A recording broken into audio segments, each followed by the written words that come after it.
Hello and welcome back to Women's Football Talk, the YouTube channel that brings you all the latest news and stories from around the world of women's football. And today we are continuing with our WSL preview of each of the 12 sides, and today it is the turn of Chelsea. Now, Emma Hayes' side finished off champions last season and obviously had a fantastic season in the FA Cup, winning that as well. But it's been a summer of signings for the Blues, a lot of new incomings. You look at Hannah Hampton and Nikki Everard, two in the goalkeeping department coming in, Ashley Lawrence coming in the defence, Katarina Macario, Shirka Nusken, Mia Fischel, just to name a few signings coming in for Chelsea this season. If we were to look at Chelsea on a whole this season, again, you've got to say they are going to be the favourites to win the league for a fifth time in a row. Even I'm losing count now how many times in a row they've won it.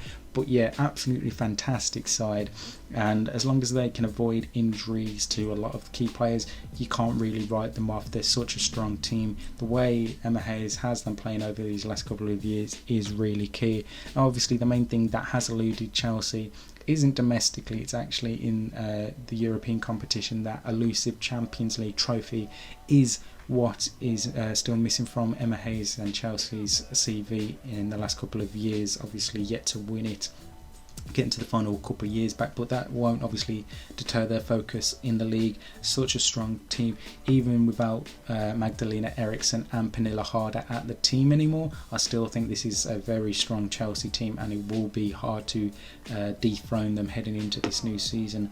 There's going to be a lot of questions, I think, of this Chelsea team this season.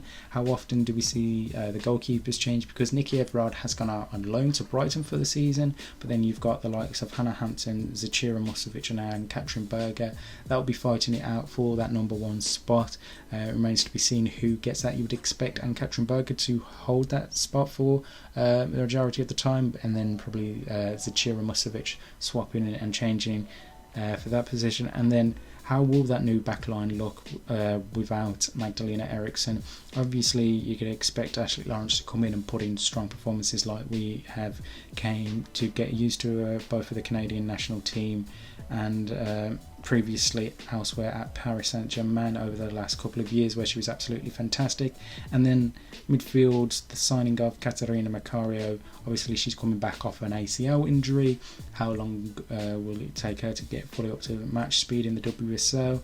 And then new signings Shirka Nusken and Mia Fischel. I'll expect them to be slowly coasted into the team and not thrusted in straight away. But yeah, that midfield depth now, just looking at it, so you got Jelena Kankovic, Erin Cuthbert, Johanna Wright and Canna Jessie Fleming, Katarina Svitkova, Guru Wrighton, who I'd expect to play more in an attacking role, Kat Macario, Melanie Leopolds, Shirka Nusken, Sophie Ingle and Mia Fischel.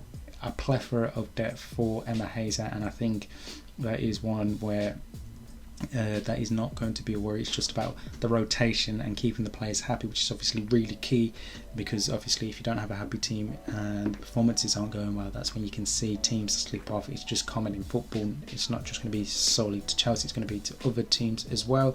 Heading into the season, obviously Sam Kerr going to be one trying to get back that golden boot after missing it last season to Rachel Daly. You'd expect Lauren James to come on a step further. We saw her with some good games at the World Cup, and we're expecting her to come on and continue to flourish at her fantastic young age. So those are two players that I'm really excited to see this season. And can they get a full season of fitness out of Fran Kirby? Obviously over the last couple of years, injuries and health hasn't been helpful for Kirby, but we know when she is fully fit, she's one of the best players in the WSL, in the country on a whole. And if Emma Hayes can get a fully fit season out of Fran Kirby, then it's going to be very, very frightening, that Chelsea attack of Kerr, Kirby, James, Guru Wright and Canna Macario. Like, that's such a scary Chelsea team, just to think of the potential attacking options and the many options that they can actually have going forward.